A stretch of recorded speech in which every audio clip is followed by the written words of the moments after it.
Bonjour. Vous pouvez dans un premier temps vous présenter? D'accord, alors je suis Julien Barraud, le premier locavore de Montpellier en fait.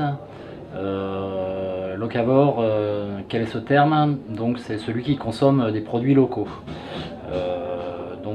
J'ai avec quelques amis créé une association il y a 3 ans maintenant, pour laquelle on allait récupérer des légumes locaux chez des producteurs certifiés en agriculture biologique, et donc on dispatchait un petit peu tous ces paniers.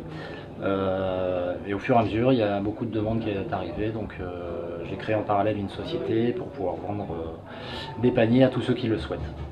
D'accord. Est-ce que vous pouvez nous parler un petit peu de la situation des agriculteurs en France en ce moment? Elle est un petit peu difficile, donc c'est pour ça qu'on est à l'origine de l'association, dans la mesure où nous on souhaitait au départ fonctionner sur un système d'AMAP. Par contre, c'est très restrictif au niveau de la législation, ce sont des paniers fixes, les gens doivent venir retirer, s'ils ne retirent pas, le panier est payé, mais malheureusement pas de panier. Donc on a essayé d'apporter quelque chose d'un peu plus souple, tout simplement. D'accord.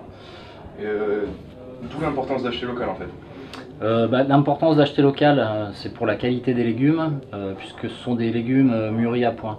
Quand un légume ou un fruit vient de l'étranger, en général il est cueilli vert, il finit de maturer sur le bateau ou dans l'avion parfois. Donc ça c'est déjà pour le goût, et puis aussi pour l'indice carbone, pour diminuer les transports, puisque de temps en temps on arrive à croiser des camions espagnols qui descendent des tomates, qui remontent des tomates en Hollande, et des tomates hollandaises qui descendent en Espagne. Vive la mondialisation. Du coup, les produits bio en ce moment ils se vendent bien, il y a peut-être un petit essor du marché bio, non? Oui, c'est un petit peu dû par rapport à tout ce qui est fait ou plutôt mal fait du côté des industriels. Aujourd'hui, le consommateur se pose énormément de questions de savoir ce qu'il a dans son assiette. Donc, par précaution, il préfère manger du bio. Alors bien sûr, ça a un coût un petit peu supérieur, on le voit en magasin. Par contre, avec un système de circuit court, nous on se fournit directement chez le producteur et on livre directement le consommateur.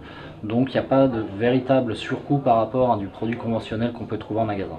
C'est ça qui explique un petit peu les prix qui sont quand même assez attractifs. Oui, donc par exemple pour le panier de cette semaine, donc on a une courge butternut, environ 1 kg, 1 kg de pommes de terre, c'est de la Mona Lisa nouvelle, donc très ferme, de la betterave, 1 kg de pommes gala, donc ça c'est label Déméter, c'est un petit peu plus que bio, et une salade.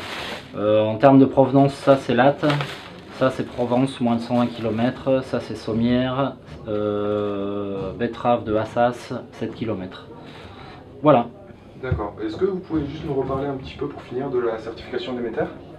Alors la certification Déméter en fait c'est un petit peu plus que bio, puisqu'il s'agit d'un travail des sols en amont, et également de s'ajuster par rapport à des périodes lunaires, donc en termes de semis, en termes de taille des arbres et en termes de récolte. Donc ça donne des aliments beaucoup plus savoureux, où il y a beaucoup plus de potassium et magnésium, puisque là ils vont vraiment chercher dans le sol qui est déjà enrichi. D'accord. Écoutez, je vous remercie de toutes vos réponses. Merci à vous. Super.